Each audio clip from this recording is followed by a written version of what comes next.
त्याबरोबर सुद्धा विष्णू बरोबर इंद्राचं नाव जोडलं आहे. इंद्र हा पुराणांमध्ये फक्त खराब झाला, वेदांमध्ये सगळ्यात श्रेष्ठ कोण आहे? इंद्र श्रेष्ठ आहे. सगळ्या प्रत्येक सूक्तामध्ये इंद्राचं महत्व आहे. इंद्र इतका श्रेष्ठ आहे वेदांमध्ये. अवंत आज होम केला आपण, त्याच्यामध्ये इंद्राची प्रधान देवता होती.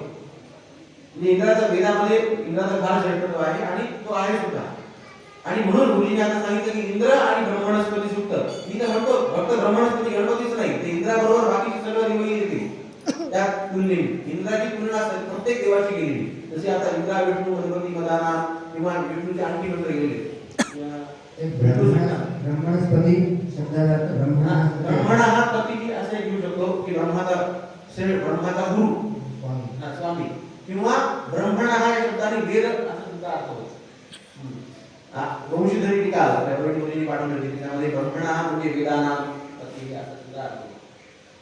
तर असा अर्थ होतो. त्यानंतर मन्यू सूक्तामध्ये पाहिलं, मन्यू सूक्त आपण मारुतीला अभिषेक करत असतो किंवा नरसिंहाला वगैरे आपण करत असतो मन्यू सूक्त.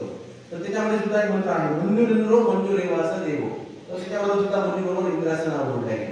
म्हणजे म्हणजे असं वाटू शकतं की इंद्रच म्हणजे ब्रह्मणस्पती आहे. तो स्वरूप सांगितले तो इंद्रासारखा आहे. आणि काही आपल्या ब्रह्मणस्पती सूक्त संविधान ब्रह्मणस्पती सूक्तम असे आपल्या एका मोठ्या वैदिकांनी पुस्तक काढलेलं आहे. म्हणजे त्याच्यामध्ये सुद्धा त्यांनी सांगितलं की इंद्र हा ब्रह्मणस्पती स्वरूपच आहे, गणपती स्वरूपच इंद्र आहे असं त्यामध्ये उल्लेख आहे. अथर्वशीर्षामध्ये ब्रह्मात्म विष्णुत्म ते केलेले. मागच्या वर्षी आपण पाहिले की गणपती कसा परब्रह्म आहे त्याचा हा विषय होता. त्यानंतर रुद्र सूक्तामध्ये आपण विष्णू सूक्त पाहिलं, मन्यू सूक्त पाहिलं. आता रुद्र सूक्ताचा एक मंत्र बघूया. श्रोतु नो हवं रुद्रो मरुत्वान. रुद्राला मरुत्वान, मरुत्वान म्हणजे इंद्र. म्हणजे रुद्राला सुद्धा इंद्राचं स्वरूप म्हणले हवं रुद्रो मरुत्वान. आणि पुढे पवमानाची, ज्यांचे पवमान सगळ्यांना माहिती आहे, पवमान आपण करतो घरी घरी. त्यामध्ये पहिल्या अध्यायामध्ये सुद्धा इंद्राय पात्रमी सुद्धा इंद्राचं नाव प्रत्येक सूक्तामध्ये. हे सोमाचं सूक्त आहे, पवमान हे सोमाचं सूक्त आहे, सोमदेवतेचं सूक्त आहे. परंतु इथे इंद्राचं महत्व आहे. त्यानंतर दुसरा अध्याय तरी काढला आपण, सोम पुनान वर्णती सहस्त्रधारो अत्याविही वायो इंद्रस्य नेतृत्वम. प्रत्येक ठिकाणी इंद्र आहे. तर या ठिकाणी इंद्राचं या ठिकाणी महत्व आलेलं आहे. म्हणजे इंद्र ही शंका निघू शकते की इंद्र पण ब्रह्मणस्पती वेगवेगळे आहेत का.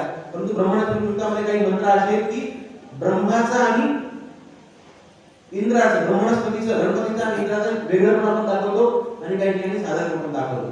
परंतु ह्याच्यामुळे आपल्याला असं सिद्ध करायचं की हे सगळे मंत्र बघून काही वेदांमध्ये आपल्याला असं दिसून आले की ब्रह्मणस्पती देवता आणि गणपती देवता ही एकच आहे आणि वेदांमध्ये त्याचा उल्लेख आढळून आलेला आहे. त्यामुळे गणपती ही देवता ही वैदिक देवता आहे असं म्हणायला हरकत नाही.